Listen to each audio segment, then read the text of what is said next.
अमिताभ दास के बहनोई है आनंद सिंह, अमिताभ दास के बहनोई है आनंद मोहन। वह किसी भी चैनल में इंटरव्यू देगा तो अनंत सिंह और आनंद मोहन के नाम लिए बिना वो नहीं रह सकता है। और उस भटियारा कहां से आईपीएस बन गया? हमको तो उसके आईपीएस पर भी शक होता है, हमको नहीं, इस राज्य की आवाम को शक हो रहा है कि भटियारा कभी आईपीएस था क्या? जो यौन शोषण का अपराधी हो, 2 वर्षों तक महिला के साथ यौन शोषण करते रहा, उसके बारे में समाचार पत्रों में क्या छपा है ये आपको पता है क्या?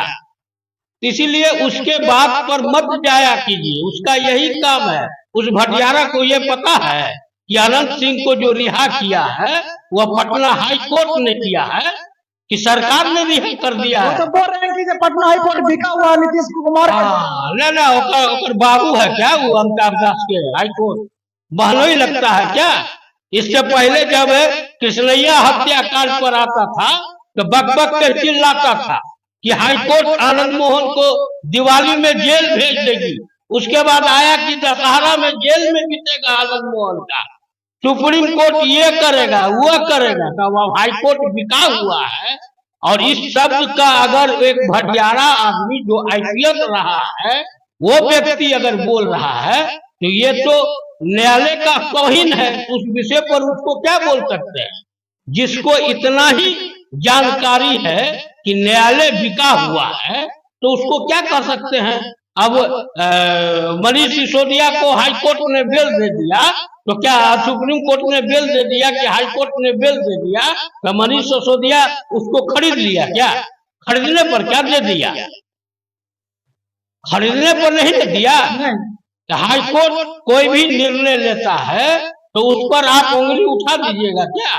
उसको लगा नहीं लगा। और वे व्यक्ति जो कहे कि हाई कोर्ट न्यायालय बिका हुआ है तो समझ लीजिए कि उसके ऐसा महाफ्रॉड आदमी, महाबेकार आदमी जिसको शिक्षा से कोई महत्व नहीं है और आईपीएस के नाम पर अगर उसने आईपीएस किया है तो उसको चुल्लू भर पानी में अमिताभ दास को डूब मरना चाहिए। सर सुप्रीम हाई कोर्ट पर इसलिए उस पर इल्जाम लग रहा है कि वहाँ पे जितने भी लोग बैठे हुए हैं सब उच्च जाति के हैं और जो अनंत सिंह है बाहुबली वो भी उसी कैटेगरी से आते हैं, इसलिए उन पर इल्जाम लगाया जा रहा है कि नीतीश कुमार उनको जानबूझकर निकाले हैं। चुनाव आ रहा है 2025 में। हाई कोर्ट नीतीश कुमार जी वहाँ हाई कोर्ट में जज की नियुक्ति करते हैं क्या?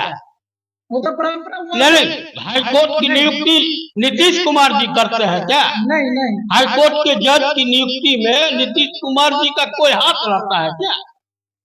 कोई हाथ नहीं रहता है। तो बोलने के लिए तो आप कुछ भी बोल सकते हैं, बोलने के लिए तो आप कुछ भी बोल सकते हैं। तो आप फॉरवर्ड है तो बैकवर्ड है तो ये है वो है। तो जिसकी मानसिकता यहाँ तक गिरी हुई है कि वो हर अपने किसी भी चैनल पर 4 गो रूम में बंद करके वो रहता है भटियारा, उसको ताकत है कि सड़क पर अकेले घूम ले। हम चुनौती देते हैं, बहुत बड़ा आदमी बनता है। एगो वार्ड काउंसलर का चुनाव भी वो जीत सकता है क्या? एक वार्ड काउंसलर का चुनाव भी अमिताभ दास जीत सकता है क्या? हम चुनौती देते हैं उसको ताकत है तो घोषणा करे मुखिया और वार्ड काउंसलर का। अरे ये अपना गांव जाएगा, अमिताभ दास अपना गांव कभी जाता है?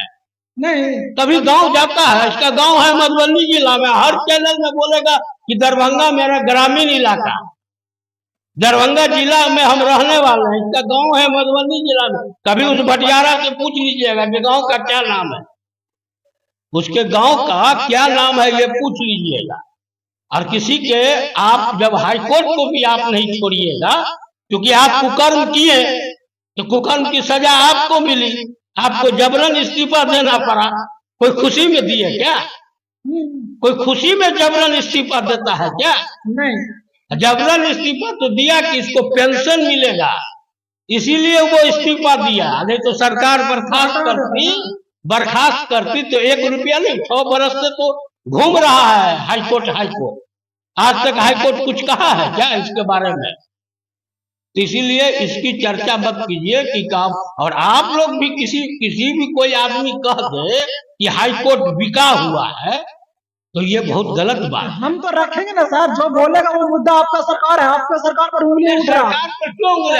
सरकार तो यही वही उठा रहा था, हम तो नहीं, ये तो गलत उठा रहा है ना। मैंने आपको सवाल किया ना, हाई कोर्ट हो, मैं वही बता रहा हूँ ना कि हाई कोर्ट के जज की स्थापना करने में, जज की नियुक्ति करने में नीतीश कुमार जी का कोई हाथ है क्या? नहीं, यहाँ पे तो नहीं। तो जब हाई कोर्ट के जज के नियुक्ति में नीतीश कुमार जी का हाथ नहीं है, तो फिर नीतीश कुमार के दोषी कहाँ से हो गए?